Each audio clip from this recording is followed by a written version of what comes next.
I do a lot of work with women leaders, and one of the things that I find is women leaders often find themselves feeling alienated and isolated.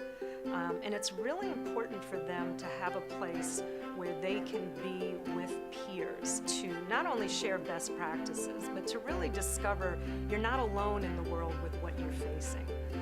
Particularly when we have organizations where women are not in the majority, often in the minority of leadership positions, in organizations that are predominantly male. If their style doesn't fit the style of the other leaders, often they can feel isolated, alien, and as if they're doing something wrong. And this is really a case where women are seeing their own strengths as a weakness.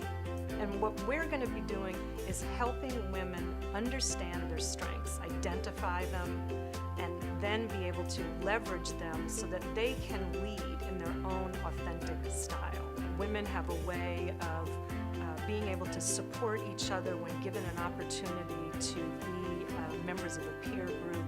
And when I see women work together, you end up with more empowered women at the end. And I'm always excited about doing work that empowers women. One of the things that women do to ourselves is we make ourselves smaller, particularly when we're around people who are aggressive or overly assertive. And in our minds, we have self-doubt. We wonder, can we really live up to the job? And the work that I do helps transform women from a place of self-doubt to a place of empowerment and being able to operate in their own authentic presence. It's not about certain skills or techniques. It's really about going inside and looking at the ways that we disempower ourselves. And we as women do it. We get involved with self-doubt. We wonder if we can really match up to what's being asked of us. When working with women leaders, it's important to understand where their thought processes come from. And of course, our thoughts come from our brain. I do a lot of work with neuroscience, understanding of how the brain works. And the brain works with paths. Your neurons create paths, which means that whatever you're used to doing, the ways that you disempower yourself, the ways that you engage in self-doubt, that is a path that your brain is used to taking. And what we do is work with women so that they can understand they need to build a new path. So when I work with people, I help them first, and this is the biggest thing, is become aware of how they are disempowering themselves. Most of the times we don't even see it. We're so used to it. So the first thing is helping women see how in tiny, little, minute ways they're disempowering themselves every day.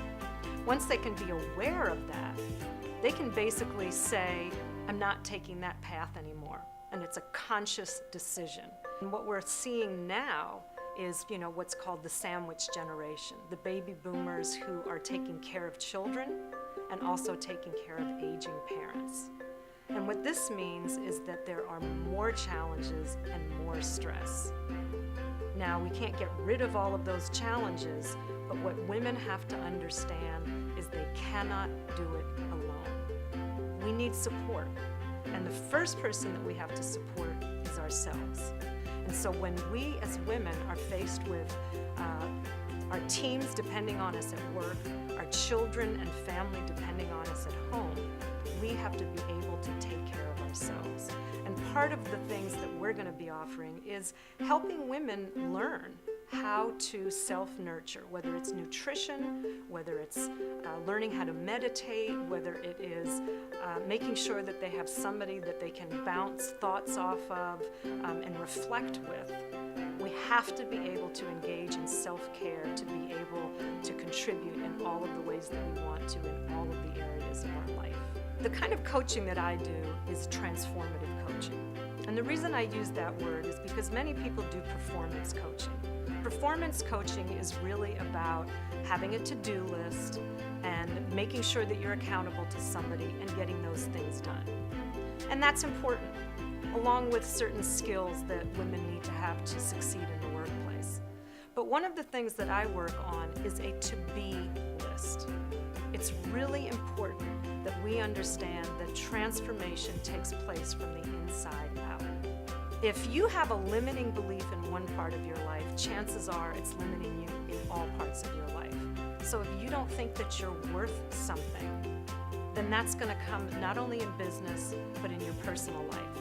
So when you know that you are valuable and the work that you do is valuable, that means you can set a price and ask for it. And when you know that you're valuable, it means that in your personal life, you are only going to be with people who treat you well.